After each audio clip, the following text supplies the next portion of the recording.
Martin, thanks for joining us very, very much. Has Senator Padilla joined us yet?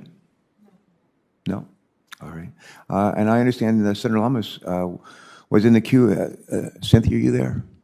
I am here. Can you hear me? Yes, we can. Good morning. Thank you. Thank you, Mr. Chairman. I appreciate this. And Where are you today? Where are you today? I'm still in Washington, but I'm just getting ready to get on an airplane to Wyoming. So I want to thank you very much for letting me participate remotely. My wife and I, and many of our colleagues, had the privilege, sad privilege, of joining Senator Lummis and a number of our colleagues to fly about a month and a half ago back to Wyoming for the memorial service for our dear colleague Mike Enzi, and had an opportunity to spend some wonderful hours on the plane with Senator Lummis and got to know her a lot better as a new member. But Cynthia, we're glad you're a member of this committee and delighted that you could join us today. Please go right ahead. Well, and I'm delighted to serve with you, Mr. Chairman. You're a terrific chairman of this committee, and it's an honor to be with you. You can take as much time as you want. Thank you. My first question is for Mr. Uhlmann, and I want to first say, Mr. Uhlmann, that a very good friend of mine, Tom Sansonetti, reached out to my office and spoke very highly of you. I understand the two of you work together at Justice, and that he has participated in your environmental studies program on a number of occasions at the University of Michigan. So his endorsement speaks very highly of your character. The questions that I have for you involve very specific to Wyoming tough stuff. I recently raised the issue of the federal regional haze program from Mr. Prieto in his hearing, and I'm going to do the same with you.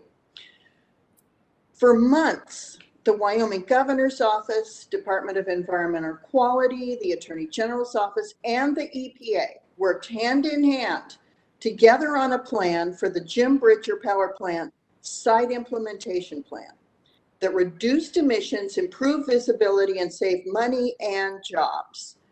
Everything that EPA Region 8 requested during this process was agreed to. Now, at the 11th hour, the EPA has reneged on all the hard work that was done. They have failed to send the amendment to the Federal Register to complete the process and continue to delay issuing the decision it has already made on the amendment in an effort to strong-arm Wyoming and Pacific Corp to agree to an unreasonable closure commitment. Similarly, concerning the Wyodak regional haze litigation, withdrawing from the agreement, despite months of negotiations that included EPA's approval and blessing, this is no way to treat partners in our federalist system. So my question is this, Mr. Uhlmann, will you commit to reviewing these decisions, if confirmed, in your role and honor the hard work that EPA and Wyoming partners accomplished on this?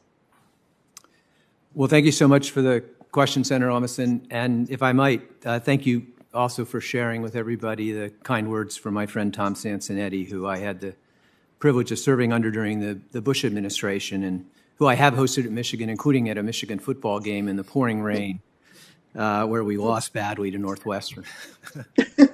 He's not asked yet to attend an Ohio State game, Senator Carper, but I fear we might lose badly if that were the case too.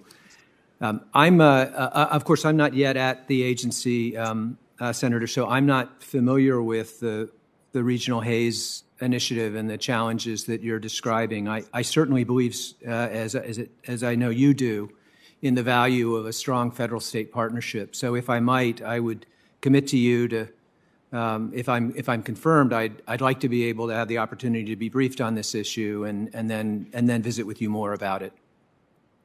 Well, I'll look forward to that conversation, and I appreciate your willingness to entertain it, because it has been a tremendous amount of hard work on behalf of our state, and to have it just diminished at the 11th hour was extremely discouraging, to say the least.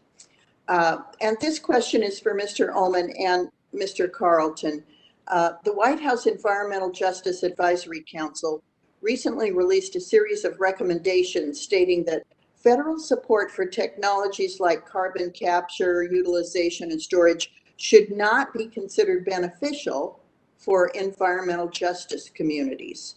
Do you agree with this finding? And do you believe that CCUS has a role in emission reduction efforts? Yeah. Mr. Uhlmann, would you go first and then followed by Mr. Waterhouse, please? Thank you, Senator, and thank you, Senator, for this question as well.